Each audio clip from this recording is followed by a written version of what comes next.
Selanjutnya, kenapa ada sebagian mazhab yang melabeli anjing itu najis atau haram untuk dipelihara? Dan ada yang tidak. Kenapa nggak dijadikan haram yang mutlak seperti babi? Bahkan najis babi pun nggak seberat anjing. Apa yang menyebabkan anjing itu najis selain karena air liurnya yang katanya banyak bakteri? Ada nggak sih awal mula kenapa bisa anjing itu najis? Padahal lucu, nurut, dan pintar. Ini Raymond yang nanya ya? Ini Raymond yang nanya nih. Jawabannya sederhana, balik lagi ya berarti ya. Itu kan adalah kehendaknya Allah ya. Cuma kalau ibro balik lagi kita bisa untuk ngambil itu.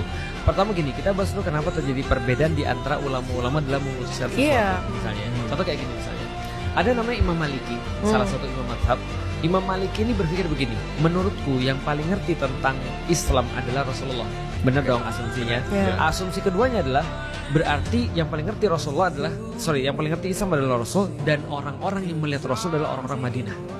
Berarti perbuatan orang-orang Madinah menjadi salah satu tolak ukur yang paling kuat untuk menilai satu hukum.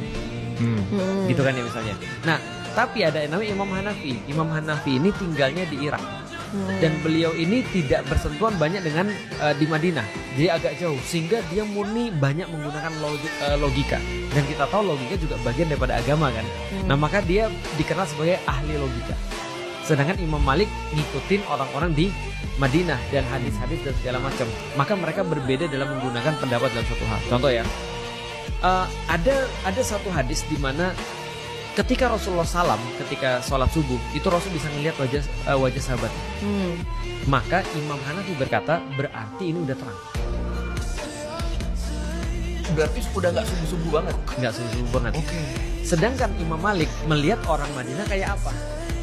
Nah berarti beda kan penentuan waktu subuhnya kan ya. Makanya kalau sekarang kita pergi ke Turki, sholat subuh itu biasanya setelah azan sekitar 30 menitan baru sholat. Pas selesai salam, terang tuh. Nah itu salah satunya. Nah ini sekarang kita bicara tentang anjing misalnya. Ada orang berpendapat ketika misalnya Rasul suruh untuk bersihin bersihin 7 kali, salah satu menggunakan tanah misalnya. Ada yang memaknai itu adalah sesuatu yang berat berarti. Ada yang memaknai enggak juga kok, itu cuma disuruh aja. Nah karena perbedaan kayak gitu, akhirnya satu menganggap ini haramnya atau najisnya, najis berat, ada satu yang najis ringan, cuma tinggal sekedar dicuci aja. Jadi itu pendapat pribadi dong.